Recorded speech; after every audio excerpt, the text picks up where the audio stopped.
안녕하십니까. 라운 시우터입니다. 오늘은 타종교의 구원이라는 제목하에 말씀을 나누겠습니다. 이 타종교의 구원이 있다는 종교다원주의는 19세기 말 기독교와 그 문화에 반발하여 나온 자유주의적 신학운동이라고 하겠습니다. 종교의 궁극적 목표는 구원이기 때문에 모든 종교에는 신의 실제가 존재하는데 역사적, 문화적 형태에 따라 하나님, 알라, 석가 등으로 각기 다르게 나타났다고 주장하며 다른 종교의 독특성을 인정하고 서로 수용해야 한다고 말하면서 예수를 유일한 구주로 인정하는 기독교를 베타주의로 배척하고 있습니다. WCC World Council Churches 1948년 8월 암스테르담에서 창립총회를 열어 모든 교회가 연합하여 일치하자는 에큐메니컬 운동으로 시작되어 현재는 모든 종교를 인정하는 혼합 다원주의로 그 속내를 드러냈고 최근에는 정체성 문제로 인해 WEA World Evangelical Alliance로 세계 복음화 연합 운동을 하는 것처럼 변수를 깨하고 있습니다. 이 배후의 프리메이슨, 지금은 일루미나티로 바뀌어 세계 정부를 도모하고 있습니다.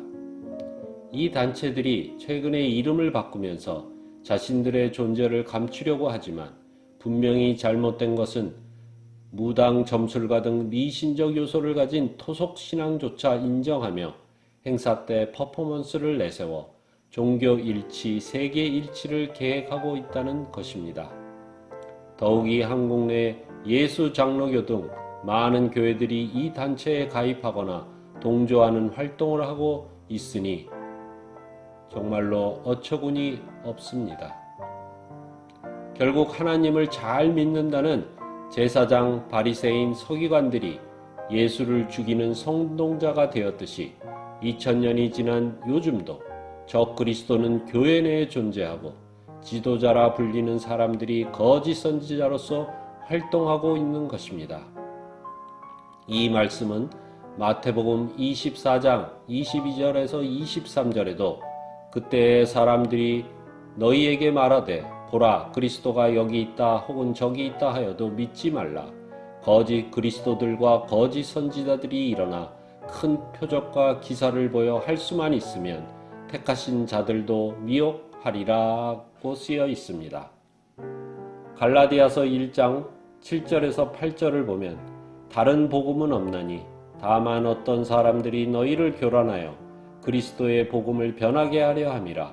그러나 우리나 혹은 하늘로부터 온 천사라도 우리가 너희에게 전한 복음 외에 다른 복음을 전하면 저주를 받을지어다 하면서 바울은 오직 예수 그리스도의 복음만이 바른 것이며 다른 것을 인정하고 받아들이면 그 행동은 우상 숭배와 같이 성령을 모독하는 것이기에 저주를 받아 하나님의 심판을 받는다고 전하고 있습니다. 한편 WEA 중심의 교황이 있어 모든 종교가 화합하고 세계 평화를 이뤄야 한다고 주장합니다. 그런데 교황은 소수자를 보호한다는 명분 아래 동성애를 찬성하면서 반성경적 행동을 보이다가 신자들의 반대에 부딪히자 최근 동성결혼은 반대한다는 성명을 발표했습니다. 연애는 마음대로 해도 괜찮고 결혼은 정숙해야 한다는 세상 논리와 비슷해 보입니다.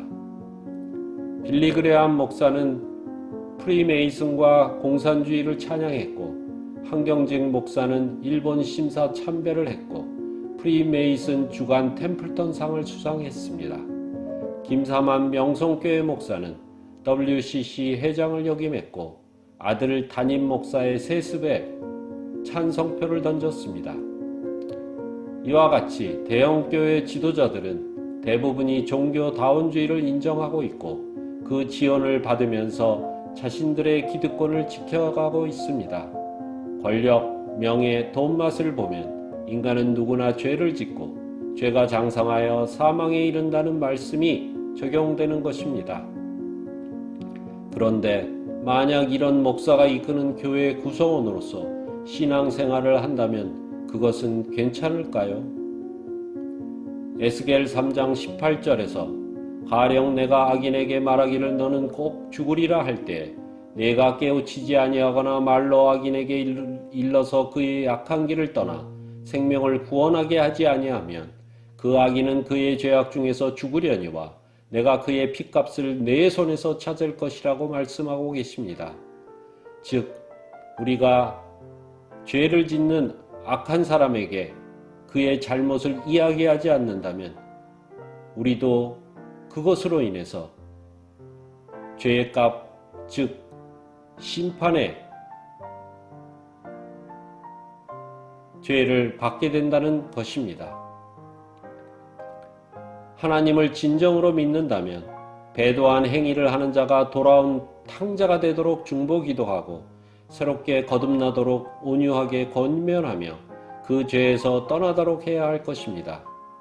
그래도 듣지 않으면 멀리하라는 마태복음 23장 15절의 말씀을 기억하며 그것을 따라야 합니다. 악인과 같은 배를 타고 가면 결국 같이 심판받아 죽게 되는 것입니다. 양의 탈을 쓴 이리를 조심하라는 주님의 말씀을 기억하고 성과 악을 구별하여 우리가 들어가는 좁은 문을 제대로 찾아야 이곳에서도 낙원의 삶을 살고 저기서도 영생할 수 있을 것입니다.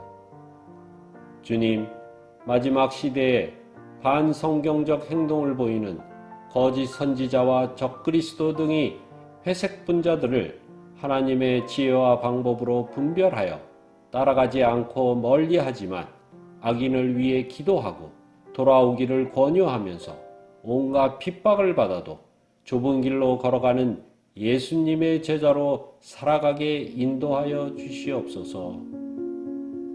오늘은 종교 다원주의에 대해서 말씀을 나누었습니다. 감사합니다.